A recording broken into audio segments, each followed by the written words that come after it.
Greetings, inhabitants of Earth, terrestrials and extraterrestrials, and whatever else you may consider yourself. These are actual sunspots that you see right over here, intense activities on the surface of the sun where magnetic field lines get entangled and shit blows up and creates these like plasma that goes everywhere.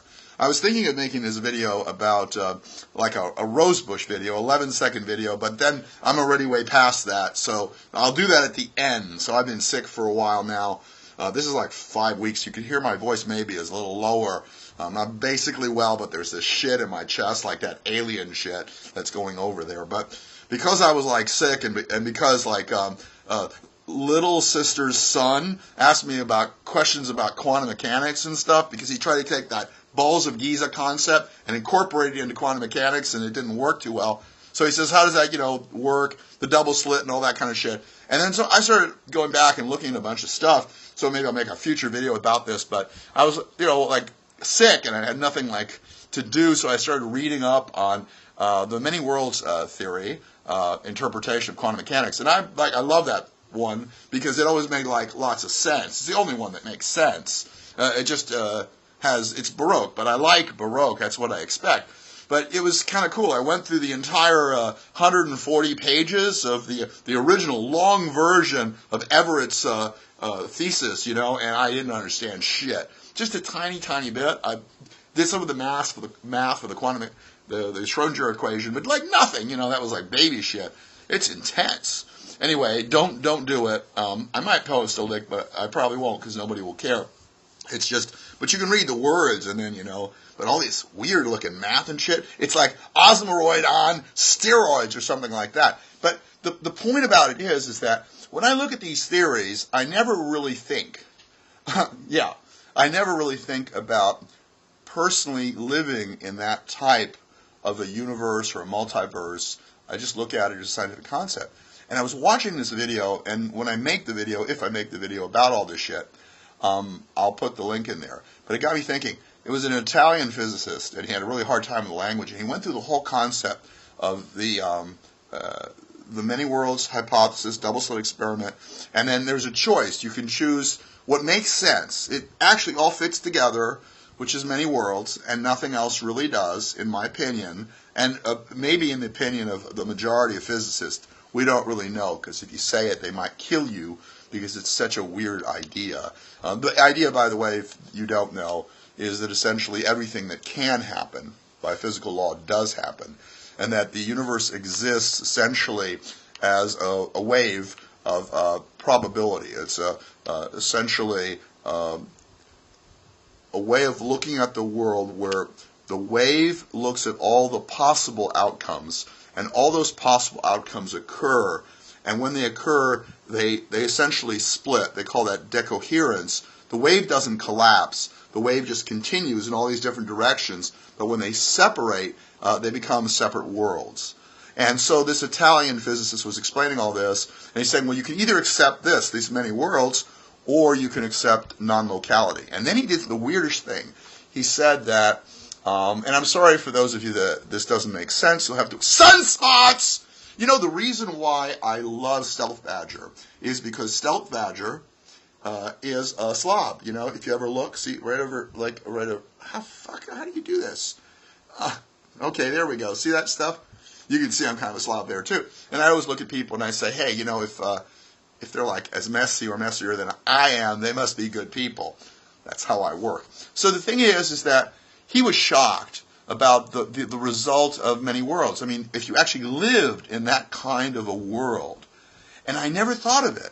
I mean, really, he was like fucking said reject it, but not based on physical reasons, but based on psychological reasons. I said, what the fuck is a physicist doing that for? That doesn't make any sense. And then I actually started to live in that world. And you know what? It was they call it very disturbing. It's actually scary. I mean, essentially what happens is, and I know I'm not really explaining this, I'm just talking to my sunspots, is that, I know, or it could be vitiligo. Yeah, it could be. I'll get the bleach. So, make it even. So what the deal is that, like right now, I mean, I don't really think there's such a thing as free will. I operate under the experiential situation that there is, because it's very hard not to. I just lost my screen, but it's back now. And what happens is that oh, I got distracted. See, sunspots, okay. But no. What happens is that I can basically say, I have to move the mouse around so that it doesn't go black again. That's important. That, well, it doesn't make sense that there could be free will, because free will involves some kind of suspension of the laws of physics. Whether it's probabilistic or deterministic makes no difference. There's no room for freedom. That's the short answer for that. But you can always say maybe because Roger Penrose wants there to be so bad, for maybe psychological reasons, he'll kind of come up with something and hope that there is. But there is always that hope. But with many worlds, there's no hope. There's no hope because everything that can happen does happen. And it all happens to you. And to say that, well, why did this happen to me, okay, and not this, doesn't make any sense. Because it all happens to you, and then you become different when something happens to you, and then you can't ask, why did this happen to me and not this, because not this did happen to you, and everything you do happens. So it totally extinguishes free will. I could explain that better, but I'm not going to. And it's absolutely frightening, because I guess we all kind of would like that. It essentially says that everything that the universe is there at the beginning, and it just unfolds.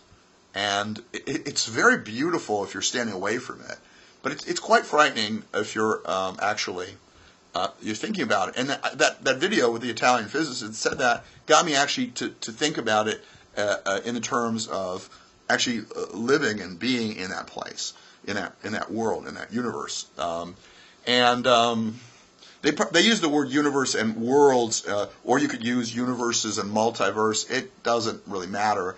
But anyway, so that would be kind of cool. And what's interesting is it leads to all these parallel universes. And what happens is, in superstring theory, you end up with all these parallel universes as well. But they're formed by a different mechanism. And it's the thing with inflation. Essentially, the Big Bang and stuff. There's now a theory, Ender Line. I actually did a video on him a long time ago on YouTube. But essentially, what we found is that it seems that universes are constantly being formed. Essentially, there are these quantum fields that are fluctuating wildly, and when they condense, they form a universe. But it's sort of like a fire that keeps growing, and there's little parts that kind of stop burning and become universes. And according to Brian Greene, there's because of superstring, there's 10 to the 50th different ways that space can be curled above the 3 or 4 dimensions of space-time, and this is what provides all these different universes. But because of this inflationary model, we have all these universes occurring. There's an infinite number of universes, which would mean that there's going to be a repetition, because there's a finite number of possibilities. According to superstring theory, you can have 10 to the 50th different structures of space-time and up, curled up, and then within that, there's only so many configurations, because they're kind of quantized. And so that's another kind of a parallel universe, but not the same type that is, or at least we don't think so, that is suggested by many worlds. So, yeah, that's kind of what I was thinking. The videos I've been doing have done really well. I made a lot of money with them, but they came out really good. I was really proud of them. And something happened. So I sell these videos, educational videos online, but I also tutor, and but I was really sick, so I had to cut back, and I was using the videos more, and that worked good because I didn't have to tutor as much. But my site went down at the worst time, but I was able to create a backup site because I thought about it ahead of time. And you can say, wow, did he have a lot of coffee, or is he just manic? I didn't have a lot of coffee. But I'm not really manic. I'm just doing that for the video because I like to, and what the hell, sunspots. Anyway, yeah, it worked out good. I created another site, and real quick, just a little thing on the iPad which connected to my home computer, and then I sent out a listserv message, and everybody got it, and everything worked. It was wonderful. I was a hero, but I was still sick. And but that worked out pretty good. Anyway, so I'm going to have some more time, so I'll be making more of these videos, probably less disjointed and crazy. But then I was only going to do this, okay? What I'm doing now, that would have taken 11 seconds in being a rosebush video. But this is for Anaconda 1984.